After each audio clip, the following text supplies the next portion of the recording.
Of all తెలంగాణకి deputy CM హోదాలో శ్రీ కొనిదెల పవన్ కళ్యాణ్ రాబోతున్నారు. కొండగట్ట ఆంజనేయ స్వామి దర్శనానికి రేపు ఉదయం నివాసం నుంచి 7:30 ప్రాంతంలో బయలుదేరి 11 గంటల ప్రాంతంలో కొండగట్టులో పూజ నిర్వహించి ముఖ్య నాయకులతో కలిసి మాట్లాడి మళ్ళీ హైదరాబాద్ చేరుకుంటారు.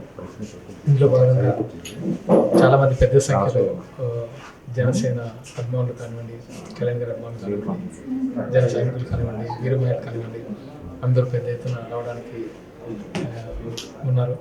అండ్ వీళ్ళందరూ దయచేసి అంటే అమ్మవారి దీక్షలో కళ్యాణ్ గారు ఉన్నారు, చాలా తక్కువ టైం స్పెండ్ చేయబోతున్నారు, పూజా కార్యక్రమాలు నిర్వహించబోతున్నారు. కాబట్టి పోలీస్ వారికి సహకరించాలని మనస్ఫూర్తిగా కోరుకుంటున్నాను.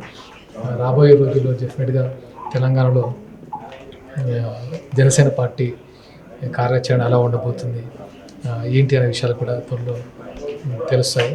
అండ్ చాలామంది కళ్యాణ్ గారిని చూడడానికే కాదు, సమస్యలు చెప్పడం కూడా చాలామంది వస్తున్నారు. అంటే చుట్టుపక్కల సిరిసిల్ల చేనేత కార్మికులు కానివ్వండి, అక్కడ జరిగిన ఆత్మహత్యల గురించి ఒక వినతి పత్రం ఇవ్వాలని. సో రేపు అంటే ఆయనకు ఆ రిప్రజెంటేషన్ కూడా అందబోతుంది. అండ్ ఇప్పుడున్న సిచ్యువేషన్లో పవన్ కళ్యాణ్ గారు కొద్ది రోజుల్లో టోటల్గా అంటే తెలంగాణలో ఉన్న క్యాడర్ గురించి కానీ వాళ్ళందరినీ కలిసి ఒక ప్రణాళికబద్ధంగా నెక్స్ట్ తెలంగాణలో పార్టీ బలోపేతం చేయడానికి సన్నాహాలు చేస్తున్నారు.